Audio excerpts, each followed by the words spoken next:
നമസ്കാരം. Raf talk ഫുട്ബോളിലേക്ക് അവർക്കും സ്വാഗതം. വേൾഡ് കപ്പിലെ തങ്ങളുടെ ആദ്യ മത്സരത്തിൽ പോർച്ചുഗലിന് DR കോങ്കോയുമായിട്ട് വിജയിക്കാൻ പറ്റിയില്ല.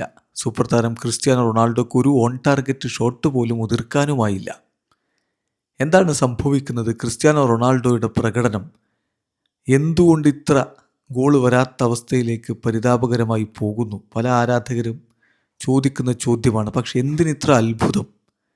ക്രിസ്ത്യാനോ ഇതിനു മുമ്പുള്ള വേൾഡ് കപ്പുകളിൽ എങ്ങനെ മികച്ച പ്രകടനം നടത്തിയിട്ടുണ്ടെന്നാണ് നിങ്ങൾ പറയുന്നത്?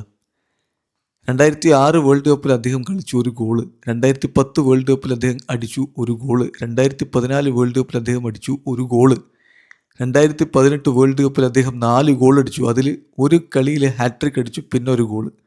2022 വേൾഡ് കപ്പിൽ അദ്ദേഹം അടിച്ചത് ഒറ്റ ഗോള് പെനാൽറ്റിയിലൂടെ. അതിനുശേഷം അത് പോർച്ചുഗലിൻ്റെ ടൂർണമെൻറ്റിലെ തുടക്കത്തിലെ കളിയിലാണ്. അതിനുശേഷം ഒറ്റ ഗോളും അദ്ദേഹം ഒരു മേജർ ടൂർണമെൻറ്റിലും അടിച്ചിട്ടില്ല എന്ന യാഥാർത്ഥ്യം ഉൾക്കൊള്ളുക. 2022 വേൾഡ് കപ്പിൽ പിന്നെ ക്രിസ്ത്യാനോ ഉറുഗ്വായ്ക്കെതിരെ കളിച്ചു, ഗോളില്ല. സൗത്ത് കൊറിയക്കെതിരെ ഗോളില്ല. സ്വിറ്റ്സർലൻഡിനെതിരെ ഗോളില്ല. മൊറോക്കോക്കെതിരെ ഗോളില്ല. 2024 യൂറോ കപ്പ് പിന്നത്തെ മേജർ ടൂർണമെൻറ്റാണ്. അദ്ദേഹം ഒറ്റ ഗോളും അടിച്ചില്ല. ചെക്കിയക്കെതിരെ കളിച്ചു, ഗോളില്ല. തുർക്കിയക്കെതിരെ കളിച്ചു, ഗോളില്ല. ജോർജിയക്കെതിരെ കളിച്ചു, ഗോളില്ല. സ്ലോവേനിയക്കെതിരെ കളിച്ചു, ഗോളില്ല. ഫ്രാൻസിനെതിരെ കളിച്ചു, ഗോളില്ല. 2026 ഇതാ DR കോങ്കോക്കെതിരെയും ഗോളില്ല. ചുരുക്കി പറഞ്ഞാൽ ക്രിസ്ത്യാനോ റൊണാൾഡോ അദ്ദേഹത്തിൻ്റെ അവസാനമായി കളിച്ച 10 മേജർ ഇൻ്റർനാഷണൽ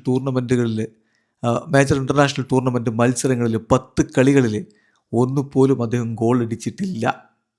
ഈ 10 കളികളിൽ നിന്ന് അദ്ദേഹം ആകെ അടിച്ചത് 33 ഷോട്ടുകൾ, അതിൽ 11 ഓൺ ടാർഗറ്റ്, 0 ഗോൾസാണ്. അപ്പോൾ സംഗതി മനസ്സിലാക്കുക, കഴിഞ്ഞ 10 ഇൻ്റർനാഷണൽ മേജർ ടൂർണമെൻറ്റ് ഗെയിമുകളായിട്ട് CR7 ഗോൾ അടിച്ചിട്ടേയില്ല. അപ്പോൾ ഇപ്പോൾ ഒരു വലിയ അത്ഭുതത്തിൻ്റെ കാര്യമൊന്നുമില്ല.